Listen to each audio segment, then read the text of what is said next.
भगवते देवाय। ओम नमो भगवते वासुदेवाय। ओम नमो भगवते वासुदेवाय। ओम नमो भगवते वासुदेवाय।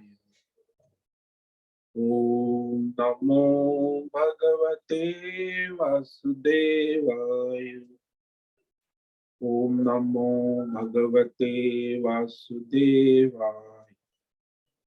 ओम नमो भगवते वासुदेवाय। ओम नमो भगवते वासुदेवाय। ओम नमो भगवते वासुदेवाय। ओम नमो भगवते वासुदेवाय। ओम नमो भगवते वासुदेवाय। ओम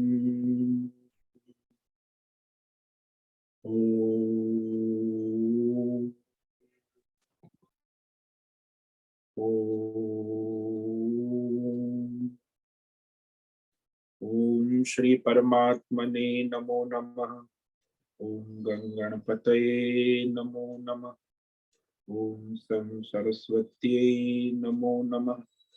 ओम गुं गुरुभ्यो नमो नमः। ओम सहनाववतु सहनौ भुनक्तु सह वीर्यं करवावहै तेजस्विनावधीतमस्तु मा विद्विषावहै। ओम शांति शांति शांति। सदाशिव समारंभां शंकराचार्य मध्यमाम् अस्मदाचार्य पर्यन्तां वंदे गुरु परंपरा। वंदे गुरु परंपराम्।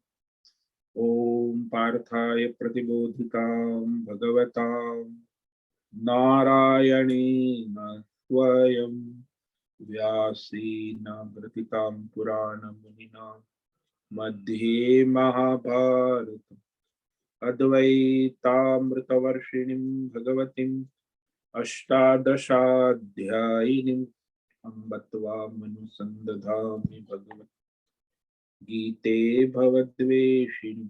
गीते भवद्वेषिणि वसुदेवसुतं देवं कंसचाणूरमर्दनं देवकी परमानन्दं कृष्णं वन्दे जगद्गुरु। कृष्णं वन्दे जगद्गुरु। नमस्ते परमं ब्रह्म सच्चिदानन्दरूपाय निर्गुणाय नमस्तुभ्यं ओंकाराय नमो नमः। ओंकाराय नमो नमः। सर्वे दुर्गाणि तरन्तु सर्वे भद्राणि पश्यन्तु सर्वे सद्बुद्धिमाप्नोतु सर्वे सर्वत्र नन्दतु सर्वे सर्वत्र नन्दतु। ओम तत्सत। ओम ओम ओम। आप सभी ऑनलाइन जूम नेटवर्क पर उपस्थित भगवद गीता श्रवण साधकों को आज प्रातः का अभिवादन अभिनंदन अभिवंदन। हरि ओम हरि ओम हरि ओम।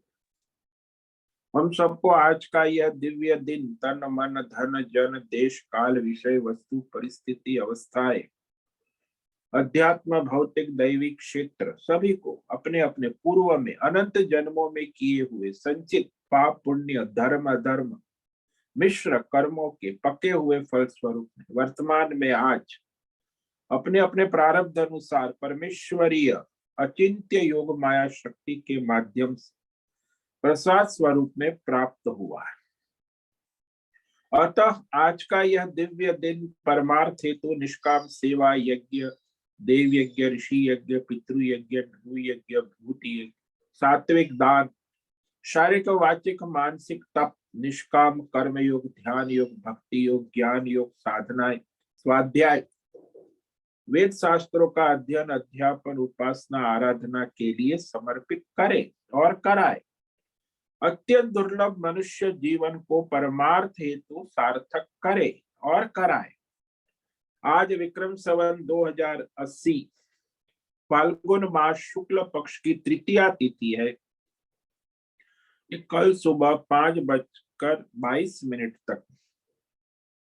आज है उत्तर भाद्रपद नक्षत्र, जो कल सुबह 6:48 तक है। उसके बाद रेवती नक्षत्र लग जाता। आज है गुरुवार, गुरु आराधना का दिन, और वसंत ऋतु चल रही है। यहाँ ऋषिकेश का रात्रि का न्यूनतम तापमान 12 डिग्री और अभी 7 बजे 16 डिग्री तापमान है। दिन का अधिकतम तापमान 30 डिग्री रहा। वायु की गति 5-10 किलोमीटर प्रति घंटा चल रही। ईस्वी सन 2023 23 फरवरी 23 फरवरी 2023 सुबह के 7 बजने वाले हैं। कलयुग का प्रथम चरण 5247वां वर्ष 7वां वैवस्वत मनवंतर श्वेत वराह कल ब्रह्मा जी का 25वां दिन और 51वां वर्ष चल रहा है। तो ऐसे अनंत कोटि ब्रह्मा और ब्रह्मांडीय परमेश्वरी अचिंत्य योग माया शक्ति में ये हमारा एक ब्रह्मांड। इस ब्रह्मांड में यह पृथ्वी लोक में समुद्र के ऊपर जम्बू द्वीप में वैदिक राष्ट्र भारत, उत्तर हिमालय प्रांत, उत्तराखंड राज्य टिहरी जिला में हिमालयन शिवालिक पर्वतमाला के अंतर्गत मणिकूट पर्वत के ऊपर नीलकंठ महादेव के सामने ऋषिकेश नगरी में मुनि की रेती प्रांत शीशम जाड़ी में अवधूत बड़ा आश्रम में सी ब्लॉक पहले मंजिले 5 नंबर कमरे से गंगा किनारे से हम स्वामी उत्तमानंद सरस्वती भगवत गीता के आचार्य शिष्य स्वामी चिन्मयानंद सरस्वती महाराज चिन्मय मिशन कैवल्याद्वैत वेद व्यास भगवत पाद शंकराचार्य की श्रृंगेरी संन्यास परंपरा से शिक्षित दीक्षित सनातन वैदिक भारतीय हिंदू धर्म अनुसार संपूर्ण भगवद गीता ज्ञान यज्ञ ऑनलाइन जूम चैतन्यमय जीवंत लाइव प्रसारण के अंतर्गत व्याख्यान माला में भगवद गीता अध्याय 18 मोक्ष संन्यास योग के 42वें श्लोक पर व्याख्यान करेंगे संस्कृत एवं हिंदी में। दिव्य पवित्र सरल व्यावहारिक सटीक पूर्ण वर्ण अक्षर पद वाक्य पंक्ति श्लोक अध्यायों की संगति संधि अन्वय शब्दार्थ वाक्यार्थ भावार्थ रहस्यार्थ के यथार्थ तात्पर्य सहित वैदिक शास्त्र वेदव्यास साहित्य शंकर भाष्य एवं परंपरागत अष्ट सन्यासी आचार्यों की टीका टिप्पणी सहित आज का यह दिव्य व्याख्यान करेंगे। कृपया आप सभी श्रद्धा भक्ति और ध्यान से परिपूर्ण होकर के यह दिव्य श्रवण साधना करें, कुछ ग्रहण करें, धारण करें, अपने जीवन में चरितार्थ करें और उसमें निरंतरता लाए। अपनी अपनी आध्यात्मिक भौतिक दैवी अशांति द्वंद्व मोह विक्षेप और धार्मिक अशास्त्रीय भ्रम भ्रांतियों से रहित होकर के शरीर इंद्रिय प्राण मन वचन कर्म से एक रूप एकाग्र होकर के शुद्ध सात्विक सूक्ष्म वेद शास्त्र अनुसार परंपरागत भगवत विवेक बुद्धि करे। पुनः पुनः इस व्याख्यान का श्रवण करे, मनन करे, चिंतन करे, चर्चा विचारणा करे, लेखन करे, प्रचार प्रसार करे, लिंक भेजे, ग्रुप में शेयर करे, अपना और सबका परम कल्याण करे और कराए। ओम तत्सत। ओम ओम ओम। यहाँ भगवान श्लोक नंबर 41 में वर्णाश्रम धर्म में कर्तव्य विषय को कहते हैं, क्योंकि ये वर्णाश्रम धर्म जो है वह प्रकृति यानी गुण कर्म विभाग स्वभाव प्रभवै, बहुत ही स्पष्ट कर दिया भगवान ने श्लोक नंबर 41 में, जिस पर हमने कल विचार किया था। ब्राह्मण क्षत्रियम विंशाम शूद्राणाम च परंतप कर्माणि प्रविभक्तानि स्वभाव प्रभवैर्गुणैः। परंतप, भाई परम तप करने वाला और सब शत्रुओं को तपाने वाला। ब्राह्मण क्षत्रिय वैश्य शूद्राणाम कर्माणि, सभी के कर्तव्य कर्म गुण स्वभाव जन्मजात स्वभाव प्रकृति गुण ही तीन गुणों के द्वारा, प्रकृति के तीन गुणों के द्वारा बटे हुए हैं, प्रविभक्त विशेष रूप से विभक्त किए हुए हैं, विभाग किए हुए, विभाजित किए गए। तो सारे प्रकृति के अनुसार ही सृष्टि है, उसी अनुसार मनुष्य सृष्टि का अंग है। इसीलिए वेद शास्त्र ने ब्राह्मण क्षत्रिय वैश्य शूद्र चारों वर्णों के लिए उनकी कर्तव्य कर्म की भिन्न भिन्न विधान किया है।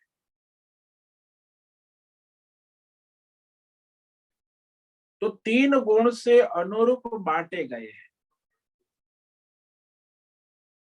प्रकृति में कहीं भी ऐसा नहीं है जहां तीन गुण ना हो। तीन गुण का विवेक से पता लगता है कि वेद शास्त्र ने ये चारों वर्ण जो है वह तीन गुणों को दृष्टि में रखकर ही उसका विभाग किया है, और वो भी सभी जीवों के अपने अपने कर्मों के अनुसार। पिछले अनंत जन्मों में संचित कर्म है, उसी अनुसार प्रकृति उसके जन्म से उसमें ये लक्षण और गुण होते हैं। तो जो ब्राह्मण के लिए विधान किया है वो सबके लिए है, परंतु उसे पुरुषार्थ करना हो, जो ब्राह्मण के लिए सहज है और दूसरों के लिए पुरुषार्थ प्रयत्न साध्य है। तो जो व्यक्ति तीन गुणों की अपेक्षा से ही यहाँ सारा व्यवहार होता है संसार में, तो यही है, संसार सारा प्रकृति त्रिगुणात्मक है। तो सब तीन गुण में बांटा गया है, और मनुष्य का स्वभाव भी प्रकृति तीन गुण के अनुसार ही होती है, और उसी के स्वभाव प्रकृति के अनुसार उसके कर्तव्य कर्म उसको करने को कहा गया है। वो ईश्वरार्थ करे, परमार्थ करे, उसी में उसका जीवन निर्वाह और कल्याण परमार्थ निश्चित। तो स्वयं वेद शास्त्र यहाँ स्पष्ट करता है। कोई मनुष्य, लेकिन जो नहीं मानते, आजकल तो ऐसा ही जमाना है, देखा देखी का जमाना है, भौतिक आधुनिकवाद का ढोंग पाखंड पीटते रहते हम, आधुनिक है भौतिक है, देखा देखिए उसने किया तो उनके अंदर। तो अपना स्वभाव प्रकृति कर्म के अनुसार उसे कर्म करना आवश्यक। तो ज्यादातर मनुष्य भ्रमित रहते, विद्यार्थी भी हमने देखे हैं कि उसके जिस विषय में उसको रुचि है, जो विषय वो अच्छी तरह पढ़ रहा है, तो वो छोड़कर वो अपने मित्र के साथ दूसरे पर धर्म में चला जाता, और फिर उसकी दुर्गति होती। यानी लौकिक लोकाचार बहुत महत्व का हो गया आज के युग में। जो अपना स्वभाव, अपनी प्रकृति, अपना स्वधर्म, अपना गुण, उसको विवेक कर कर उसे चरितार्थ करना आवश्यक है ना।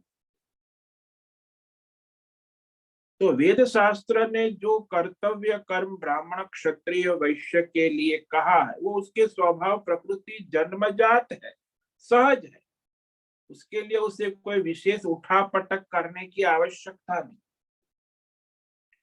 और इसीलिए वेद शास्त्र ने ये तीन गुण में सबका विवरण किया है, विशेष करके विभक्त किया है, बांटा गया है। तो इस तरह यहाँ समझ लेना चाहिए कि भगवान ने और वेद शास्त्र से बांटे गए 3 गुण जो है, यह सबको प्रकृति के अनुसार ही दिया गया।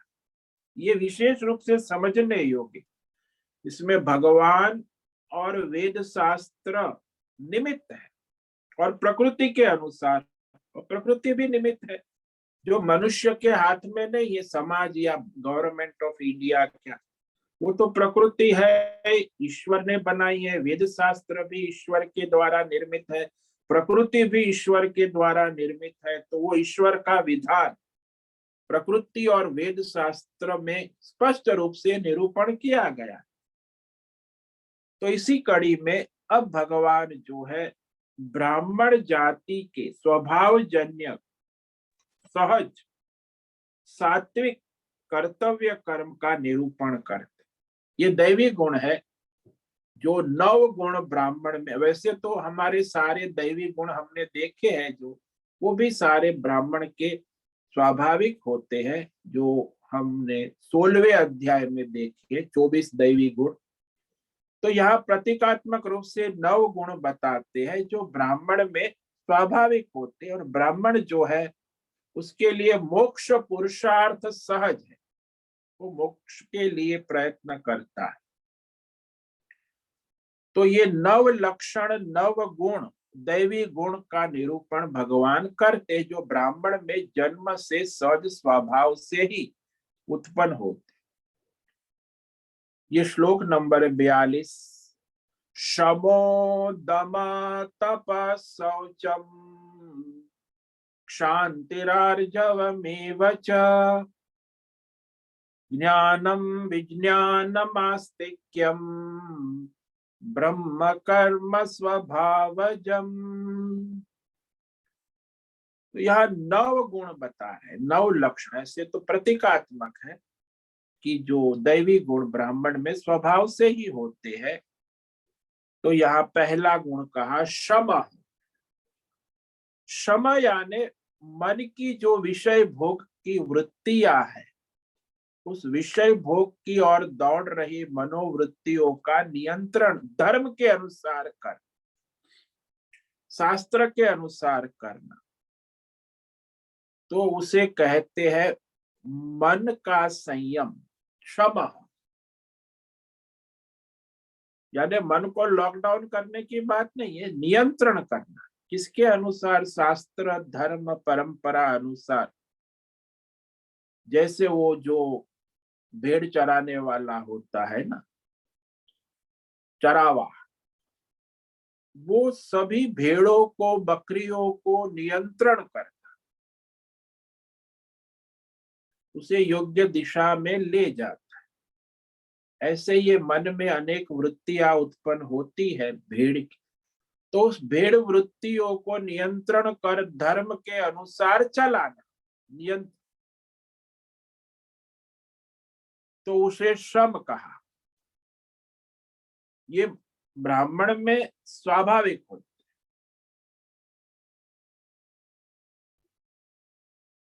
और फिर कहा दम।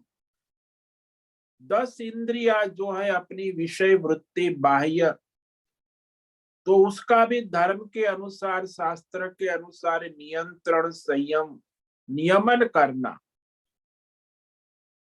इसको दम कहते।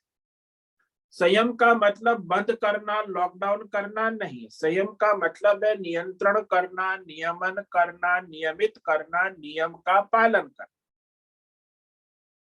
इंद्रियों की योग्य दिशा में लगाना। कई बार इसका व्याख्या करते दम यानी दमन, इंद्रियों का दमन करो। तो जैन धर्म में कहते हैं ना दमन। अरे भाई, दमन हमारे सनातन धर्म में नियमन है, संयम है। तो दम का अर्थ दमन नहीं है, दम का अर्थ है नियमन। फिर कहा तपह, तो शारीरिक वाचिक मानसिक धर्म शास्त्र योग साधना के लिए कष्ट सहन करना, तपना, साधना,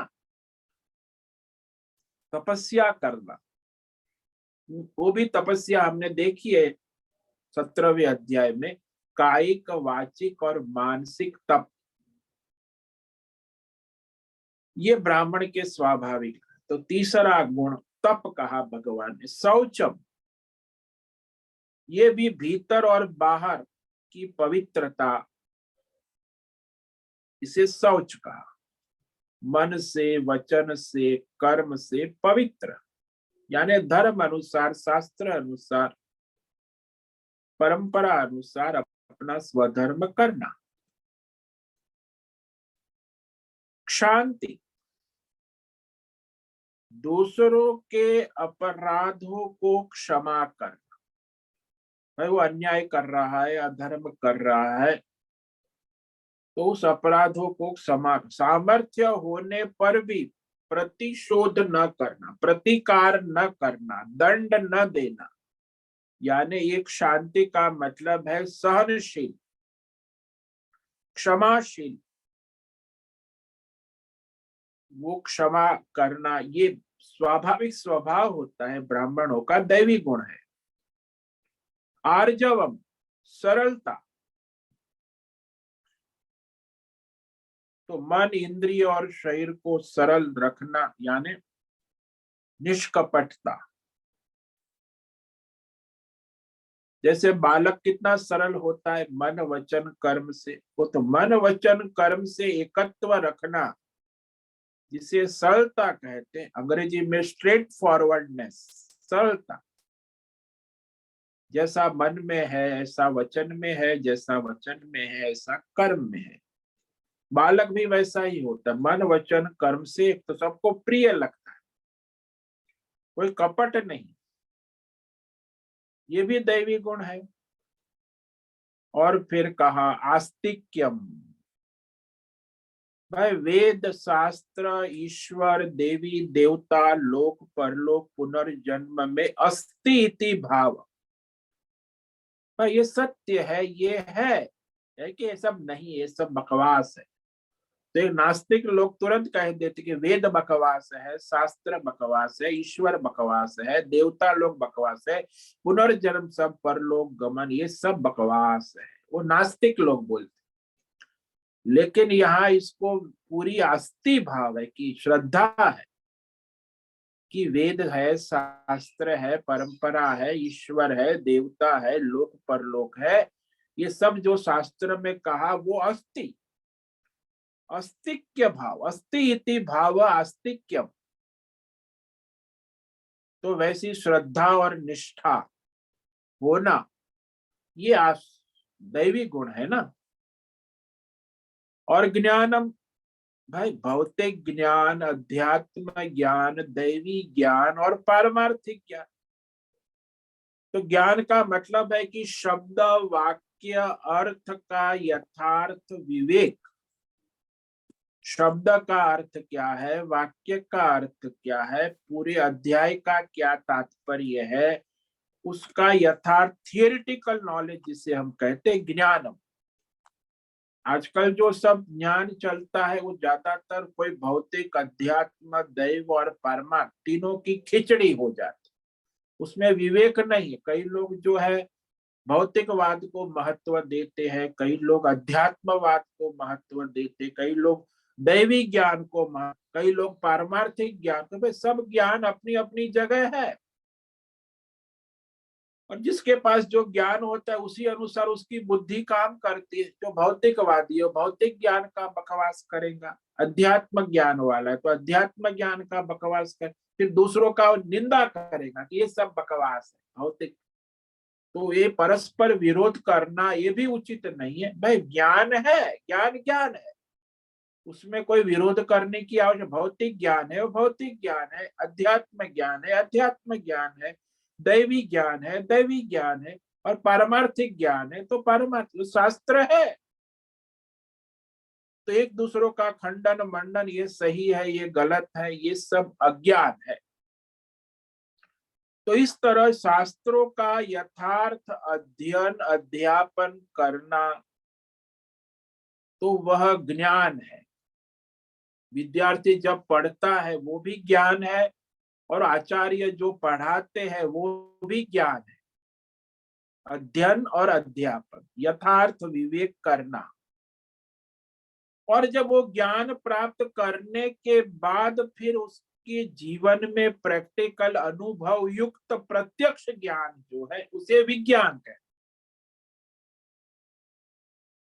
जैसे एक कॉलेज में कॉन्वोकेशन एड्रेस था, मेडिकल कॉलेज में, तो सभी विद्यार्थी अपना मेडिकल कोर्स पूरा करके एमबीबीएस सर्टिफिकेट प्रदान उनको किया जा रहा। तो उनके जो प्रधान आचार्य थे उन्होंने कहा कि अरे अभी तो आपने 4 साल एमबीबीएस किया है, लेकिन अब जब आप क्लिनिक खोलोगे, फील्ड में जाओगे, पेशेंट को ठीक करोगे, दर्दियों की मदद करोगे, तब जाके आपका ज्ञान जो है वो विज्ञान में परिणित होगा। मतलब केवल ज्ञान तो हो गया, आपको एमबीबीएस हो गए, उससे कोई आप डॉक्टर नहीं हुए। डॉक्टर तो जब आपके क्लिनिक पे दर्दियों की भीड़ लगेंगी और सबका इलाज ठीक होगा तो समझना कि आपका वो क्लिनिक चल रहा है, वो विज्ञान है। तो ज्ञान और विज्ञान में बड़ा अंतर है। पहले पढ़ना भी आवश्यक है निष्ठा पूर्वक, उसमें भी बड़ी समर्पण चाहिए, और उसके बाद जो पढ़ा है उसको व्यावहारिक जीवन में चरितार्थ करना, अपने प्रैक्टिकल जिसको कहते हैं, वह विज्ञान। तो इस प्रकार यह जो 9 गुण बताए, ये सारे के सारे ब्रह्म कर्म स्वभाव, जो ब्राह्मण जाति होते उसमें जन्मजात स्वभाव से ही स्वाभाविक होते, उसे कोई उसमें विशेष पुरुषार्थ प्रयत्न साधना करने की आवश्यकता नहीं। जो ब्राह्मण में ये गुण सहज होते हैं वो दूसरे क्षत्रिय वैश्य शूद्र को भी कर सकता है, लेकिन उसे साधना तप पुरुषार्थ विशेष प्रयत्न करना आवश्यक। इसीलिए ये सारे जो भगवान दैवी गुण बता रहे, कि ब्राह्मण जो है वो इस जन्म से नहीं है, पिछले जन्मों में भी वो दैवी कर्म करते आ रहा है, उसके संस्कार है, इसीलिए उस जन्म में उसका प्रकृति ने उसे ब्राह्मण योनि में जन्म दिया। तो ब्राह्मण के स्वाभाविक कर्म भगवान इस श्लोक में कह रहे हैं कि वह स्वभाव जन्य, यानी प्रकृति जन्मजात स्वभाव सहज कर्तव्य है, सात्विक है, दैवी गुण है, और ये 9 प्रकार के। अब ब्राह्मण का जो कर्म है, स्वभाव है, प्रकृति है, उससे होने वाले ये जो सारे कर्म है, साधना है, स्वधर्म है, कर्तव्य है,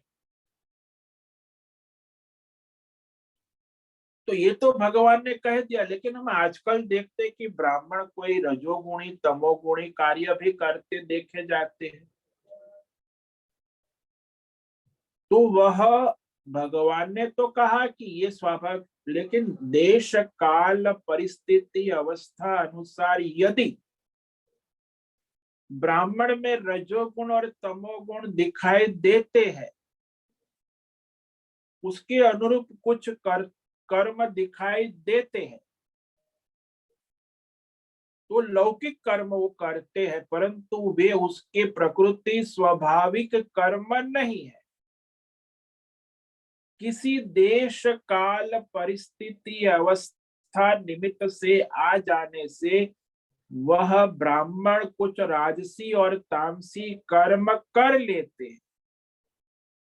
तो उसका मतलब ये नहीं है कि ब्राह्मण राजसी हो गया, ब्राह्मण तामसी हो गया, उसका स्वभाव तो सात्विक है ही,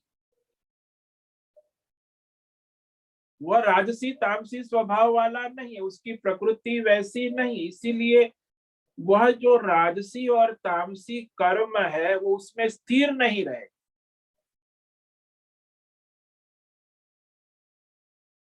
वो क्षणिक होते हैं उत्पन्न और फिर वो नष्ट हो जाते।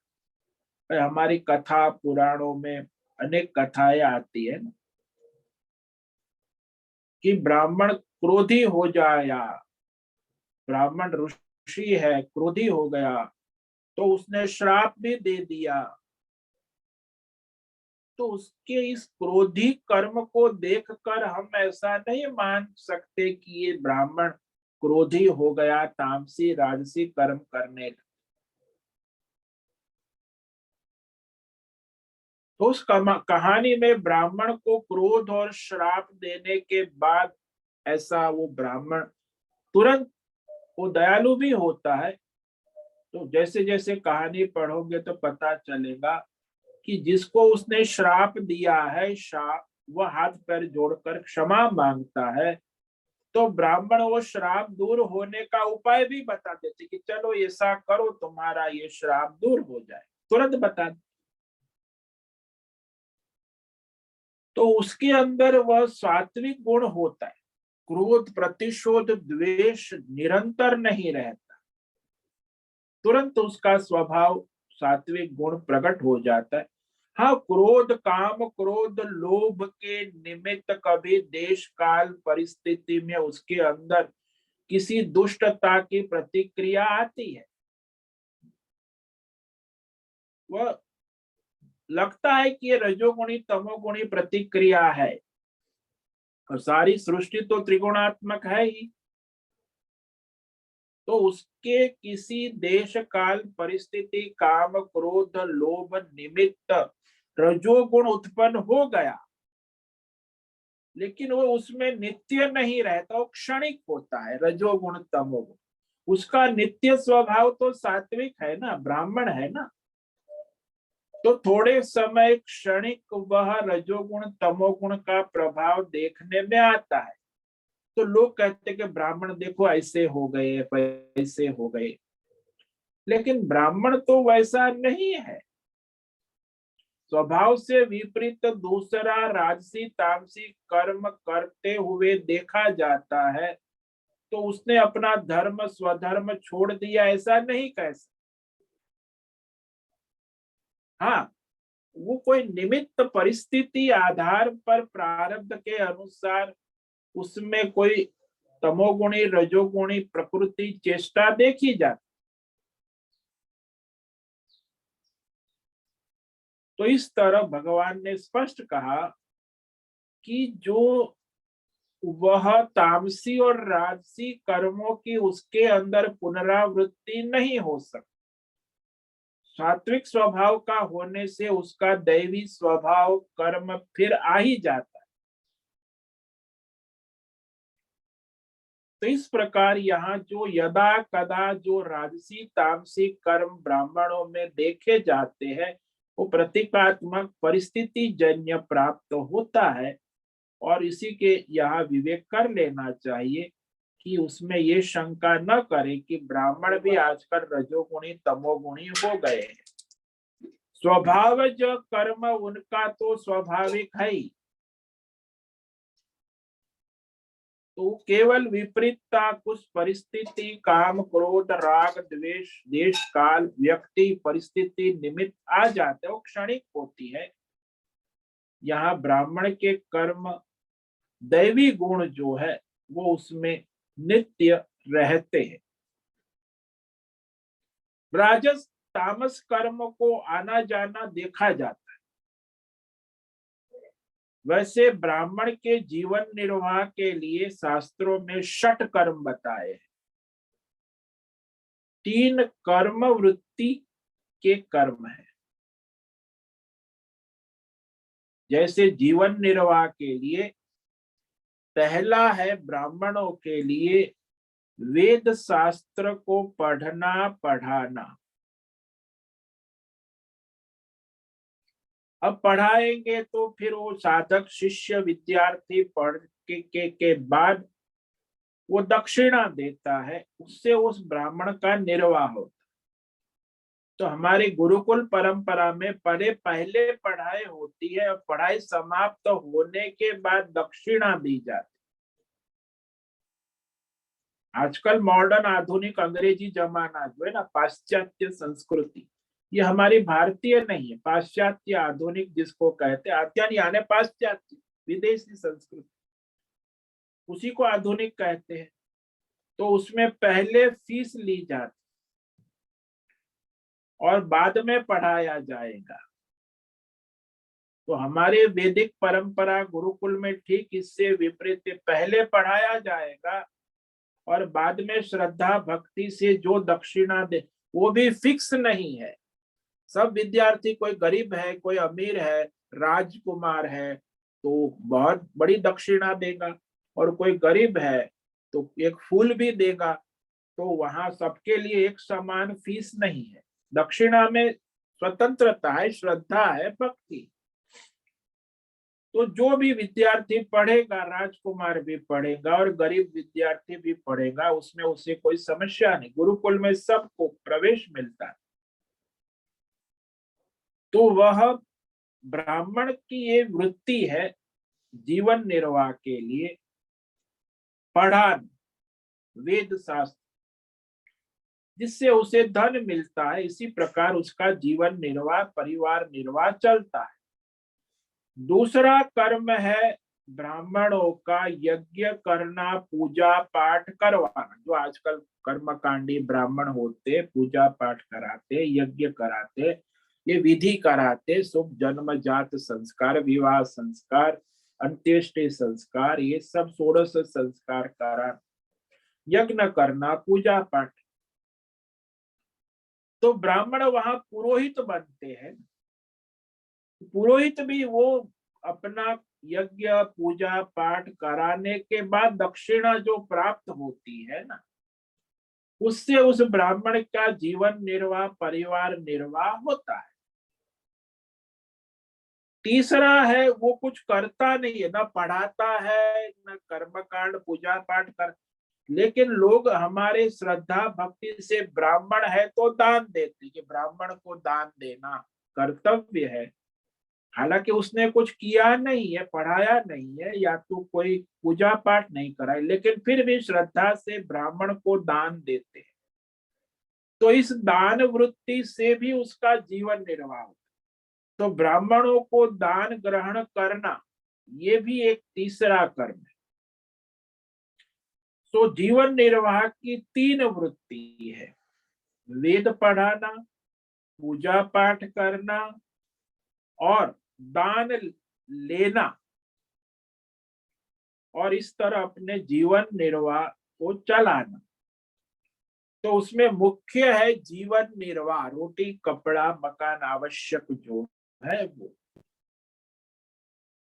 और इसके लिए फिर ब्राह्मण को कोई ऐश्वर्य के लिए प्रयत्न, बड़ी बड़ी और महाराजा का ऐश्वर्य दिखाने की जरूरत नहीं है। ब्राह्मण का ऐश्वर्य उसका ज्ञान, वेद ज्ञान, और उस ज्ञान के लिए राजा भी उसके चरणों में नतमस्तक हो जाते हैं, बड़े बड़े वैश्य भी, क्योंकि वो ज्ञान ही उसका विभूति है, उसका ऐश्वर्य है। तो इस प्रकार ब्राह्मण का जीवन जो है ज्ञान प्रधान, धर्म प्रधान और दैवी गुण उसमें सहज होते। तो ये सारी जीवन निर्वाह की अनुमति, लेकिन उसकी आवश्यकता जो है उस अनुसार कभी कभी वो अपने इस कर्तव्य कर्मों को छोड़कर वैश्य, क्षत्रिय या क्षुद्र कर्म भी कर लेते हैं। वो भी जीवन निर्वाह के लिए आवश्यक होने से करते हैं, तो भी उनका स्वभाव बदलता नहीं। इसीलिए कहा ब्राह्मण स्वभाव जो है वह सत्व स्वभाव, परंतु शरीर निर्वाह और शरीर धारण के लिए जो जीवन निर्वाह की अपेक्षा होती है, उसकी पूर्ति के लिए ब्राह्मण कभी मजदूरी भी कर लेता है। जीवन निर्वाह को करना है, स्वभावजक, वो स्वाभाविक कर्म नहीं, जीवन निर्वाह हेतु निमित्त वो कर्म कर लेते हैं, वो क्षणिक होते हैं, आवश्यकता के अनुसार, देश काल परिस्थिति के अनुसार। तो इस प्रकार यहाँ ये कर्म करने लगते हैं।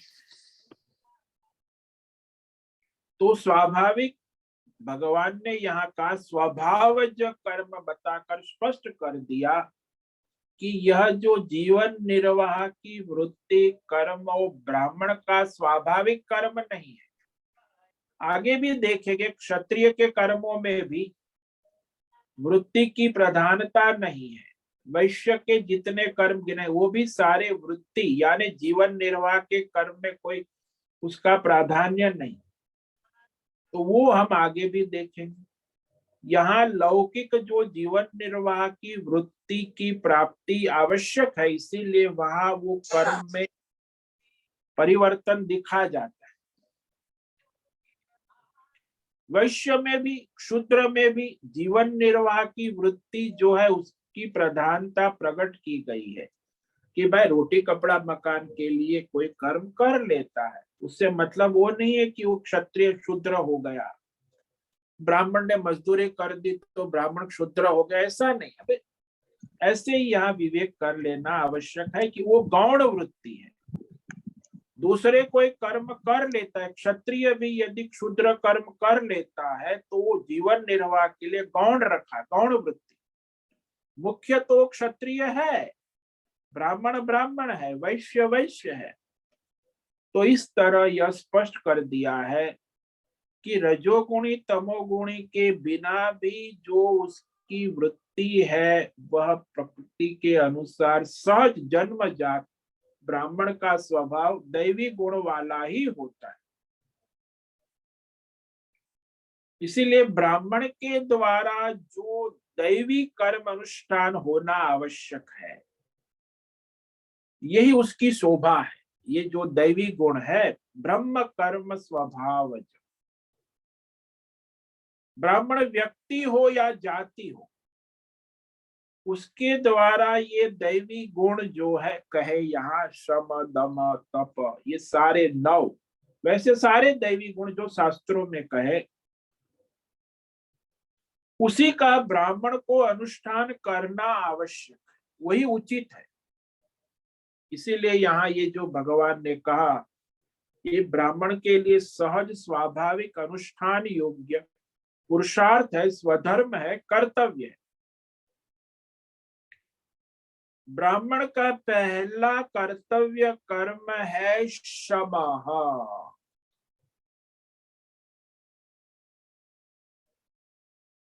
यानी सांसारिक इंद्रिय विषय भोगों की ओर दौड़ रही मन की वृत्ति या कामना वासना को काबू में करके उस कामना वासनाओं को नियंत्रण कर मन की वृत्तियों को संयमन नियमन कर वेद शास्त्र धर्म के अनुसार नियमित करना, इसे श्रम कहते।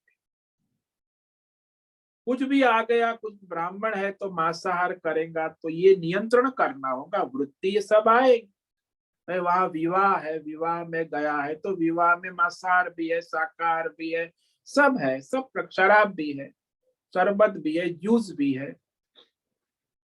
तो उसे अपनी वृत्तियों को, लौकिक वृत्तियों को, व्यक्तिगत वृत्तियों को, कई बार व्यक्तिगत वृत्ति नहीं होती लेकिन लोकाचार, फ्रेंड दोस्त यार रिश्ते, अरे उसने कह दिया चलो खा लेते। तो ये यार दोस्ती, ये लोकाचार भी आजकल जो है, मनुष्य अपनी व्यक्तिगत इच्छा न होते हुए लोकाचार भी करने लगते हैं। तो वहां दोनों ओर से, व्यक्तिगत स्तर पे और लोकाचार से संयमित होकर अपना सधर्म कर्तव्य धर्म नियम का पालन करना, तो इस मन को काबू में रखना आवश्यक है। तो सबसे पहले, क्योंकि इंद्रिया जो है मन के अधीन है और मन है बुद्धि के अधीन है और बुद्धि है वो संकल्प के अधीन है और संकल्प है वो धर्म के अधीन है और धर्म जिसका दृढ़ है, उसका संकल्प दृढ़ है, उसकी बुद्धि उसी अनुसार निर्णय करती है, फिर मन उसी अनुसार चलता है, तो इंद्रिया भी उसी अनुसार धर्म के अनुसार चलती है। तो ये बहुत ही महत्व का है कि मन को संयम नियमन में, नियंत्रण में रखना, मतलब धर्म के अनुसार, शास्त्र के अनुसार काबू में रखना।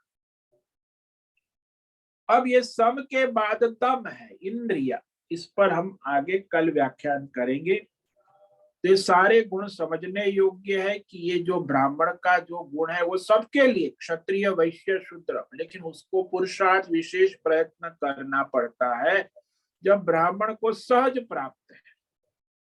और ब्राह्मण मोक्ष का अधिकारी है, उसे कोई विशेष प्रयत्न करने की जरूरत नहीं पड़ती।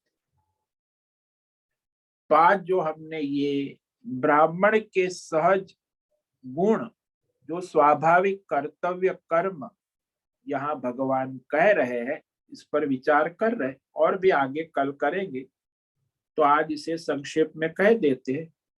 समो दम तप शौचम क्षांतिरार्जवमेव च ज्ञानम विज्ञानम आस्तिक्यम ब्रह्म कर्म स्वभावजम। शमः मनोवृत्तियों का नियंत्रण संयम धर्म शास्त्र के अनुसार। दमः इंद्रियों का संयम नियम, तो वो भी शास्त्र धर्म के अनुसार। तपः शारीरिक वाचिक मानसिक तप, जो साधना है, तप धर्म के लिए साधना है। शौचम भीतर बाहर की पवित्रता। शांति दूसरों के अपराधों को क्षमा करना, अन्यायों को सहन करना। बोले सहन कब तक करेंगे, कितनी सहनशीलता हो। भाई दैवी गुण है, सामर्थ्य होने पर भी उसका प्रतिशोध प्रतिकार न करना, ये शांति, ये दैवी है। क्षमाशीलता पृथ्वी का गुण है। पृथ्वी में लोग इतना कुछ खोट करते, कचरा डालते, ये करते, पृथ्वी कितनी शांत क्षमाशील है। तो पृथ्वी की तरह सहनशीलता होना आवश्यक। आर्जवम मन वचन कर्म से सरल एक। आस्तिक्य भाई वेद शास्त्र ईश्वर देवी देवता लोक परलोक पुनर्जन्म आदि है, ऐसी अस्ति इति भाव। आस्तिक्य नास्तिक भाव नहीं, आस्तिक्य भाव। तो ऐसी दृढ़ निष्ठा आस्तिक्यम। और शास्त्र का भौतिक अध्यात्म दैव पारमार्थिक ज्ञानम, शास्त्र के अनुसार ज्ञान होना, यथार्थ जानकारी जिसको कहे, इंफॉर्मेशन एंड टेक्नोलॉजी। आजकल आईटी जमाना बहुत अच्छा है कि भाई आपको आईटी में अभी तो भाई बहुत ही विकास हो रहा है, इंफॉर्मेशन एंड टेक्नोलॉजी। और दो भी तो नई टेक्नोलॉजी आ गई, तो वह बहुत ही लाभदायी होते। ज्ञान जिसको पिपासु है उनको ज्ञान प्राप्त करने की, थियरिटिकल जिसको कहते, अध्ययन और अध्यापन कर,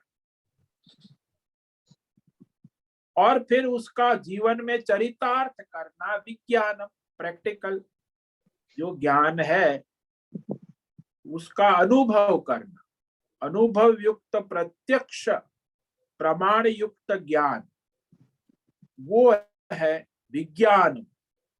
ये सारे जो 9 लक्षण भगवान ने कहे, ब्राह्म कर्म स्वभावजम, ब्राह्मण के अंदर स्वाभाविक सहज स्वभावज होते हैं। ओम नमो नारायणाय, ओम नमो नारायणाय, ओम नमो नारायणाय, ओम नमो नारायणाय, ओम नमो नारायणाय, ओम नमो नारायणाय। कायेन वाचा मनसेन्द्रियैर्वा बुद्ध्यात्मना वा प्रकृते स्वभावात् करोमि यद्यत् सकलं परस्मै नारायणायेति समर्पयामि, नारायणायेति समर्पयामि। ओम सर्वे भवन्तु सुखिनः, सर्वे सन्तु निरामयाः, सर्वे भद्राणि पश्यन्तु, मा कश्चित् दुःखमाप्नुयात्। अस्तु मा सद्गमय, तमसो मा ज्योतिर्गमय, मृत्योर्मा मृतंगमय। ओम पूर्णमद पूर्णमिदं पूर्णात् पूर्णमुदच्यते पूर्णस्य पूर्णमादाय पूर्णमेवावशिष्यते। ओम शांति शांति शांति। शंकरं शंकराचार्यं केशवं बादरायण सूत्र भाष्य कृतौ वंदे भगवन्तौ पुनः पुनः। ईश्वरो गुरुरात्मेति मूर्ति भेद विभाग व्योमवद् व्याप्त देहाय दक्षिणामूर्तये नमो नमः। ओम गुं गुरुभ्यो नमो नमः। ओम तत्सत् ब्रह्मार्पणमस्तु। ओम ओम ओम।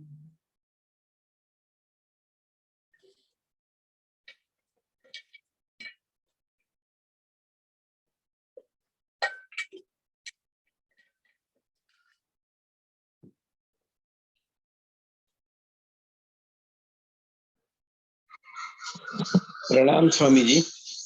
हाँ बोलो अनंत। स्वामी जी, अभी इस प्रवचन में आपने कहा कि गुरुकुल पद्धति में सबके लिए द्वार ओपन रहते थे, हर एक को शिक्षा दी जाती हाँ थी। जी, हाँ जी। तो महाभारत की कथा में ऐसा सुनना ही देता है कि गुरु द्रोणाचार्य के पास जब एकलव्य गए या कृष्ण कर्ण गए तो उन्होंने उन्हें शिक्षा नहीं दी, क्योंकि वो ब्राह्मण या क्षत्रिय नहीं थे। तो इसकी संगति आप कैसे लगाएंगे? देखो वहां वो द्रोणाचार्य की अपनी गुरुकुल नहीं थी, वो राजघराने के सर्वेंट थे। He is just servant, surrender to that. तो वो फिर उसको राजघराने के नियमों का पालन करना होता है। तो उसी अनुसार फिर उन्होंने वो अपने स्तर से ये विचार किया, क्योंकि Dronacharya was not independent Gurukul, वो वहां राज गुरुकुल राज सहायकता से राजघराने के ही है ना। हाँ। और इसीलिए फिर उसको उस राजघराने की मर्यादा का पालन करने के लिए उनको ये सब करना पड़ता है, राजनीति। बाकी उनका स्वतंत्र गुरुकुल है तो किसी को भी पढ़ा सकते, लेकिन वो स्वतंत्र नहीं है। अब आप किसी के वहां अधीन हो तो आप पराधीन हो, तो आपको उसकी अनुकूल निर्णय लेना होता है संस्था के। इसीलिए वो कर्ण आए या फिर कोई एकलव्य आए तो उनको मना करना, इसका कारण ही ये है कि वो वहां उन्होंने उसे अपने राज्य का हित देखकर कर, जैसे भीष्म पितामह, वो भी बहुत सारे कॉम्प्रोमाइज किए उन्होंने। किसके लिए? कहा कि उन्होंने अपने राज्य को प्राधान्य दिया और राज्य के अधीन हो गए। वैसे ये भी राज्य के अधीन हो गए तो पराधीन हो गए, तो वो फिर उनको तो ये सब करना पड़ेगा। जो पराधीन नहीं है वो स्वतंत्र है, वो फिर इस नियम को पालन कर सकता है। इसीलिए उसे कहना पड़ा कि हम कर्ण को नहीं कहा, मना किया। समझ में आया? हाँ स्वामी जी, धन्यवाद। ओम नमो नारायणाय।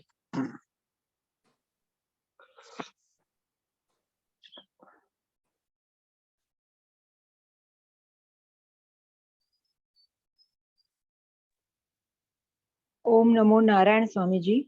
ओम नमो नारायण। बोलो है।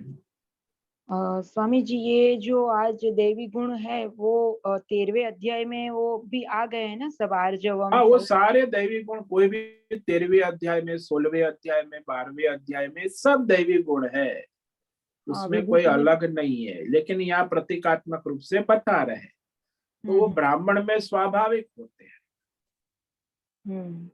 मतलब वो 13वें अध्याय में तो सब मूल्य के हिसाब से सभी को जीवन में ये सब गुण लाने ही है ना। तो सभी के लिए है साथ, लेकिन ब्राह्मण के लिए सहज है, उसके लिए गौण है, तो उसको विशेष पुरुषार्थ प्रयत्न साधना तप करना होगा। ब्राह्मण को विशेष पुरुषार्थ प्रयत्न साधना तप करने की आवश्यकता नहीं, उसे सहज प्राप्त है। मगर अभी तो ये सब वर्ण शंकर प्रजा होने के कारण अभी ब्राह्मणत्व भी कम हो गया है सब में। हाँ, तो ब्राह्मण तो कम हुआ तो बस वो भोग प्रधान जीवन है ना।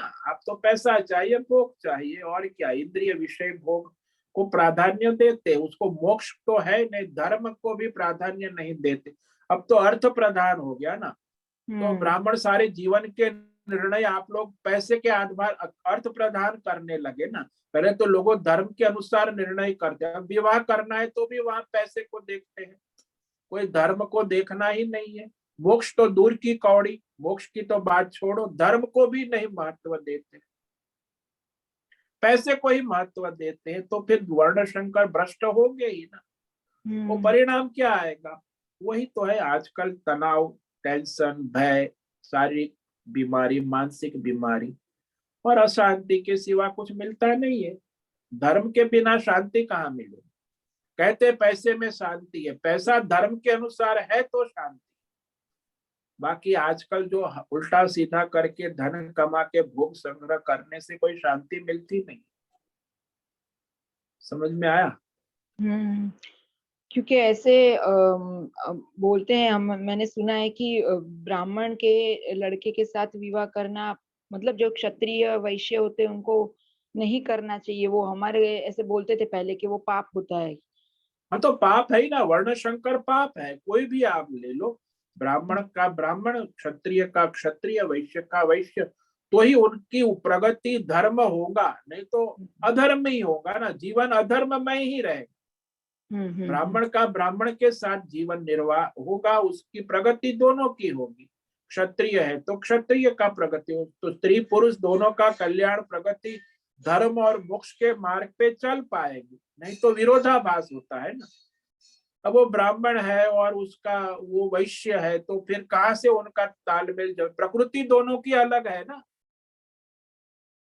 तो वो वैश्य के हिसाब किताब कर रहे हो, ब्राह्मण है तो अपना धर्म करेगा, तो दोनों में मतभेद होंगे। प्रकृति अलग है ना दोनों की, तो वही तो हो रहा है ना। वर्ण संकर में तो मतभेद रहेंगे, कभी एक मत होगा ही। पत्नी पूर्व में जाएंगे तो पति पश्चिम में जाएगा, तो बालक तो चारों ओर घूमेंगे, आठों दिशाओं में। उसके वर्ण संकर बच्चों का तो कोई ठिकाना ही नहीं। इसीलिए प्रकृति के अनुसार धर्म होता है, जीवन चलता है, सरल चलता है, सरल चलता है। नहीं तो फिर ये सब समस्या तो है ही आजकल, सामाजिक पारिवारिक जो घर घर में है, उसी का कारण है।